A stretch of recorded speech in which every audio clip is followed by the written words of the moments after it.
went to Victor's house. Yeah. Me and my son, my oldest son, Right. Junior. Yes. We went to his house. He's my assistant, but Danny Jr. is my assistant. Yes. Assistant trainer. So we went to talk to his house, talk to him because I feel like he's not doing the right things that I told him to do. Especially on the last fight, against Josesito. Yeah. We gave him a good plan. We practiced a good plan for that fight. I was almost 100% sure that we were going to win this fight. Yeah. And he didn't do it. He didn't do the things that I told him to do. So some things, he did a little bit of that plan, but some things he didn't do it right. Yeah. So I went over there and told him that, it looks like he doesn't have confidence in me. He doesn't trust me good. So I told him, I don't think I'm going to have confidence in you either. I'm not going to trust you and everything now because you don't do what I tell you to do. Okay. So you don't listen to me. Okay. You do your own stuff. So it's better, Victor, if you go by yourself. And let me go, and I'm going to go by myself too, my own way, and he can do his own way. If he gets another trainer, if he wants to fight, I told him that you want to fight back when you come back from your surgery, go for another trainer. And me and you were still friends, good friends, because I will never forget you. Because you was my first champion of the world. Yeah. And you gave me a lot of good moments. Right. Happy moments, you gave me some big memories. And I told him, and I'm pretty sure you feel the same way than me because I made you champion. And I gave you some good moments too. So still we gotta be friends. And I told him that, and yeah, we shake hands. He gave me a hug, and he goes, okay. So we decide to stop business. Oh. Now. So now is the good time so that other fighters, other managers think about I have a stage because before I used to say that I don't want to train no more fighters because I'm not that kind of trainer that like to get 4, 5, or 6 different fighters. You cannot train 5 or 6 different fighters like that because I put my attention to my fighter. I put 2 hours on each fighter, 2 hours especially. I dedicate the time for him, for the fighter that I'm training at that time. And if you have 5 or 6 fighters, you're gonna put them together, and that's not the right way to do it. For me, it's not. I'm training Magomed right now, heavyweight, and I trained him for his last fight. He fought in Vegas at the Hard Rock. Yes, sir. What was a Friday night? Not this last Friday, the Friday before, and trained him for 8 weeks. He did good. He won again. 15-0, 15 knockouts.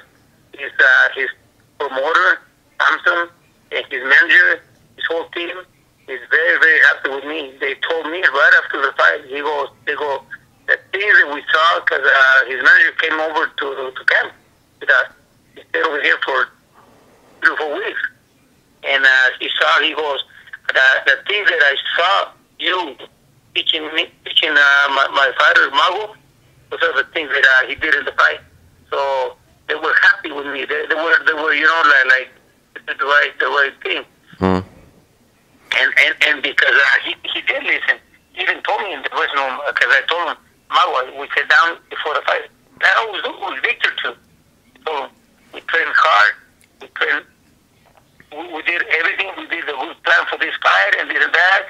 And you gotta listen. Mago told me, Danny, I'm gonna listen to you. I'm gonna do whatever you tell me to do. So he did good, and he got my instructions, and he trusted me. So he looked good. I would like to get another fighter. Of course. But since people heard from me before that I didn't want to put no more fighters because I had a couple fighters. I like to get 2 at a time. Okay. Two or three fighters at a time. 2 or 3 fighters at a time. We can still make room for the third one. But right now I only have Mago, and it would be nice if I get somebody else. Somebody who can come over here and threaten me and people. And It's a good time to put it on. all right, thanks. I'm not gonna work with Victor. Looks like we're good friends, but the business was not gonna All right, continue. So yeah. Danny. Now you are training out of the Knuckleheads gym. Does that mean you're gonna find a new gym, or That's another thing. That's Victor's gym, right? But Haas owns a part of the gym too. It's Victor and Haas. Yeah. And Haas worked with Mago. He worked with me, and he worked with Mago. So we talked already. I told Victor, I'm training Mago. This and that, and Haas is involved on the team. So how are we gonna do it? And Victor told me, Danny, you're my good friend, and you're like my family. So I don't care. You're the gym. It's your house. It's your gym. But I'm still thinking about getting my own gym because it's the right way. I can do it. I can get a gym and get 2 3 fighters and start with my own gym. Okay. Right now we have the same gym. But I'm still thinking about, like I said, about getting me a gym for myself. I'm still I'm going to do it. I'm pretty sure in the next few weeks I'll probably get a place and start my own gym because that's the right way to do it.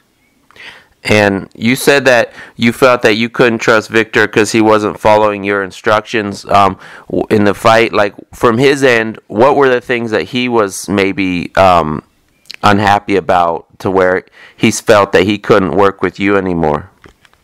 Well, it's not only this fight. It's been the last few fights. But on this fight, I heard that he's saying that I should stop the fight in the 5th round because he did tell me, Chris, after the 5th round, he told me, Danny, these are the words that he told me, Chris. He goes, Coach, I got hit with a good left hook, and I think I got a broken jaw. And I told him, at that second, Victor, you win the fight. You're going to beat this guy. You're going to knock him out. You're bigger. You hit hard. You're going to knock him out. Give me 2 more rounds. Come on, Victor. Give me 2 more rounds. Go pressure. Go pressure him. You're going to knock him out. Please. And he just told me that, come on. We're going to knock this guy out. And he goes, okay, coach. He answered me like that. Okay, coach. So I keep on doing more instructions, And I told him, go straight on him. Don't go back. Don't move around. Put pressure because you hit hard. You're gonna hit him with the big uppercut or the short hook. You're gonna drop him. So we gotta do this. He goes, okay, coach. Told me, okay, coach. But because I saw before the 5th round that he was kind of like moving around and he was getting hit. He was getting hit with the hooks. So I told him, go straight, keep your hands up, move your head, go around the punches, and you're gonna hit him with the hooks around the ears, behind the gloves, behind his ward. You're stronger than him, you're gonna knock him out. So he told me, Chris, he goes, okay, coach. And he didn't do it. He came out to the 6th round, moving around, doing his own plan. And I told him we practiced 10 weeks, 9 or 10 weeks, how to avoid Josesito's hook because even though he doesn't have a great hook, he doesn't have a fast hook or a strong hook, but he throws it a lot. He throws his hook a lot of times. So we practiced how to avoid his hook. And I told him 3 different ways to avoid his hook. And he got hit with everything, with all the hooks. Why that happened? Because he didn't want to. I don't know. His head is not wasn't thinking the right way, because I told him 3 ways to avoid his hook, and he got hit with all the hooks, all of his hooks. So after the 6th round, he moved around and he came back and said, "You're winning the fight, but you're not listening. Go forward, put pressure. You gotta do it, Victor." So in the 7th round, he told me again, "Coach, I got a broken jaw. My jaw is hurting me." And I told him again, "Victor, please give me 2 more rounds. You're gonna do it. You're winning this fight. You're gonna do it." And he went back. But in the 9th round, he came back saying, telling the ref, before he was in now, from the ref, tell the fight ref, "I got a broken jaw." And at that moment, he wanted to go to the other corner to shake hands or whatever, and I didn't let him, because I had a feeling that he was going to go over there and hugging everybody and looking like not mad. When you're fighting for a world title or a championship fight, you gotta work hard for yourself for that fight, and he didn't do it. So for that, in training camp, he was like strong, fast. Chris, I even said to my family and friends, Victor is a lot stronger, a lot faster than when you talk to Berto. And he was, Chris. He was fucking strong and fast. And that's why I said, Josesito, he doesn't have he doesn't have no problem. And I knock him out. But there's nothing I can do. I told Victor when I went to talk to him last week, I